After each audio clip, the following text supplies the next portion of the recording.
everyone. My name is Wumi from Mani, and you are watching Stigma Zero. Today, I have with me a clinical psychologist from Mani, and her name is Tomilayo, Tomi for short.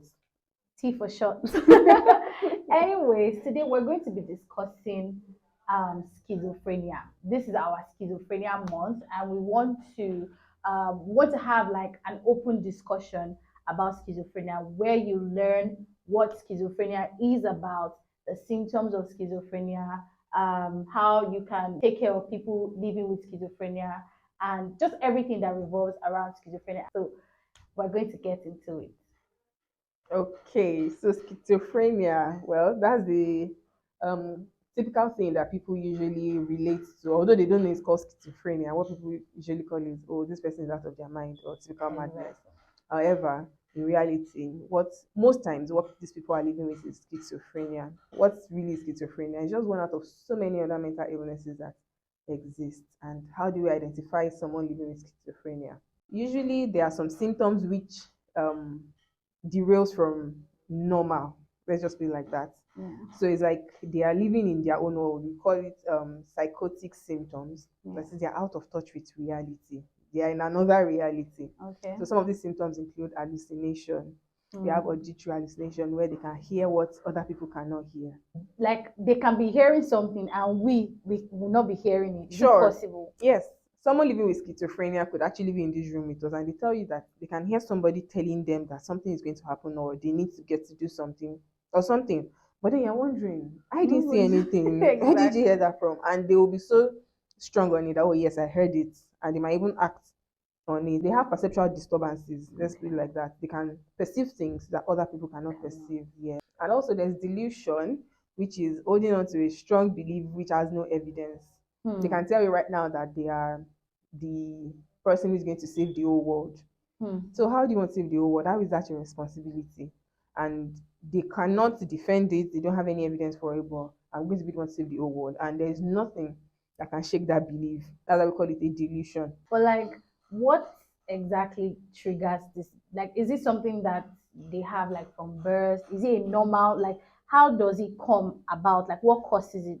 Okay, well, science will always say that there is no specific cause for a mental illness, but there can be things that could make one predisposed that is a risk factor for individuals. So genetics may contribute to schizophrenia. That is, if some relations have had it, somebody may be highly predisposed to developing it as well. Environmental factors, maybe traumatic events, just a lot of things could come together to make this come out in someone. Now, for example, if an individual who the family member or some family relations already have schizophrenia, and that person has a higher chances of developing schizophrenia. Now, that person may go on and never develop schizophrenia. However, that same person, if there's an environmental trigger now, maybe use of substance or anything, now it could trigger the schizophrenia actually happening. But if that occurrence didn't happen, the person would actually live fine and never develop schizophrenia. So are you saying that if there's an history of schizophrenia in like a particular family, any slight thing could trigger Emphasis on the code. emphasis on the code? Because even there are people, because there's no one size fits all when it comes to mental illnesses. There are people who use substances, who do things that could trigger it, even because it's already in the lineage. But still, they go on and nothing happens. So really, we don't really focus more on how did this person develop it. But now that person has these symptoms, now how can we help manage this person? How can we manage the illness at hand? So with everything you said about schizophrenia, do you think that these people can actually live a normal life? People living with schizophrenia. Yes, they can. How?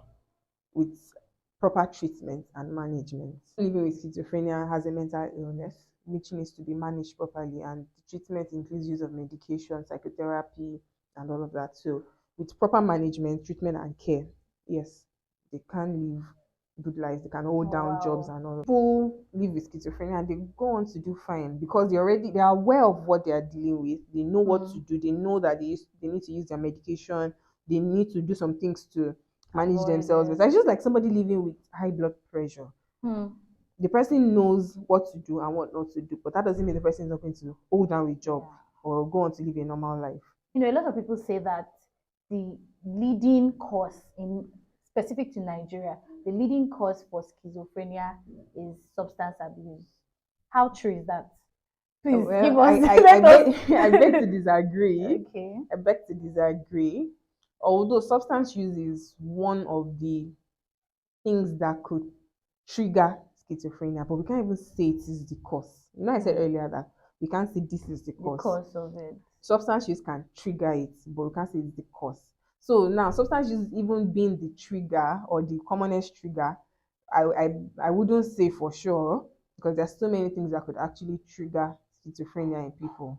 There's so many that could trigger schizophrenia, and there's so many people who use substances and who don't even develop schizophrenia at all. But how easy is it to manage schizophrenia? And if like you have a friend or like a family that has schizophrenia, how can you support them? How can you be there for them?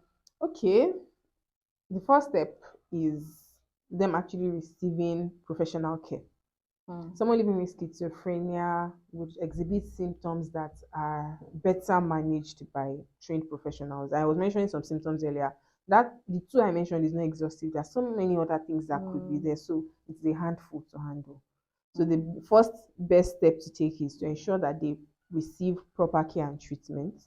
And like I said earlier, medication, psychotherapy, and other things can be done. Now, your role as a friend or a carer or as a family member is to support, be there for them. If they need to go for treatment, you can offer to maybe follow them. You can just be there so that they know that they are not alone. Alone. There's someone they can talk to when the chips are down or when it gets overwhelmed, because using medication every day sometimes people say it's tiring, that I have to keep using medication.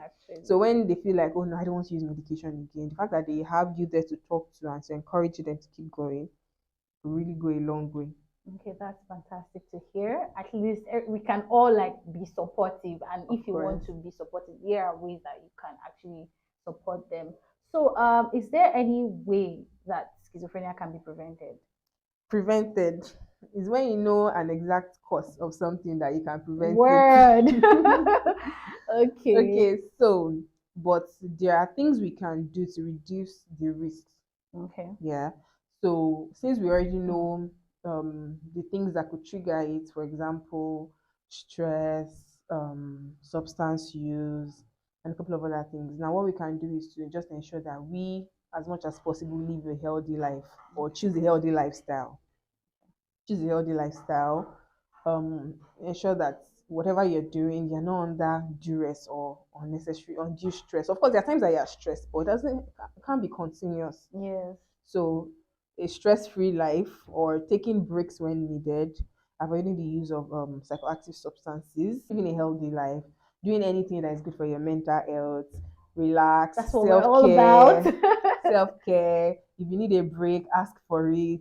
Actually.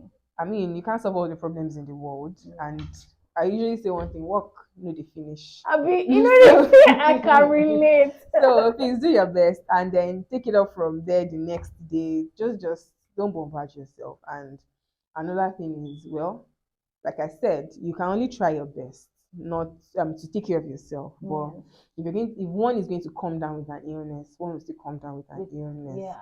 So, but what I can just say is, if you have someone, or maybe you've experienced such symptoms, it's not the end of the world. It's just living with one Are mental you hearing? illness. It's not the It's end not of the the end of the world, world. please.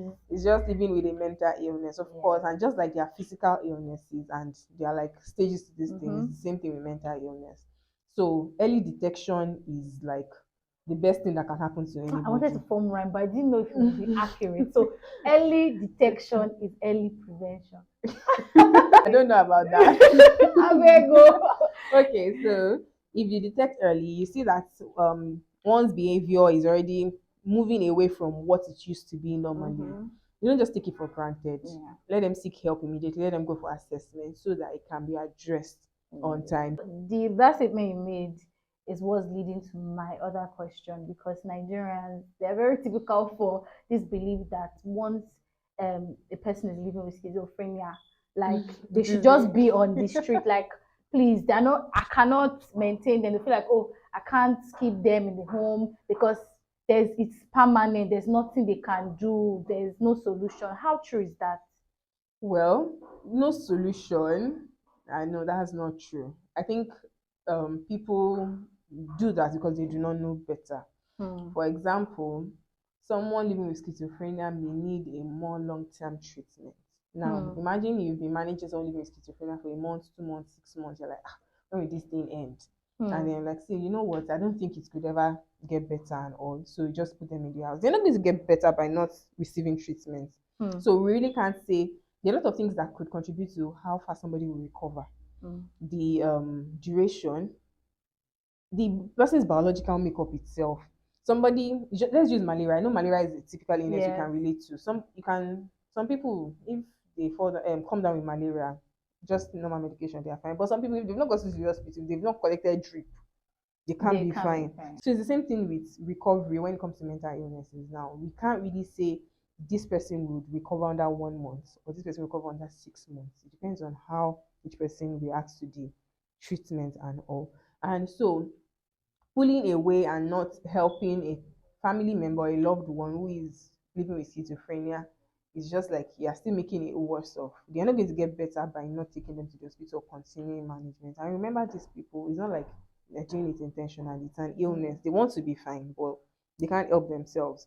So the best we can do is just to stand in there. And also, what I usually say is when you go and seek help, you need to be educated about this illness. It's called what we call psychoeducation. When we diagnose and we say, okay, this is what this person is living, we educate them and their carer that this is what it is and this is how Hmm. it goes. Emphasis on their carer, On so their whoever carer, is going to be in charge of yeah. taking care of them. So this is what to expect. There's no one size fits all, and these are the things you can know that you would see. So when these things happen, how do you cope with it? Because yes, you might get tired at some point. So because we've given you heads up, you already know Hmm. that, oh, you already told me that Yeah. I'll be tired. But then what can I do when I'm tired? Hmm. What support can I also have as a Have. carer?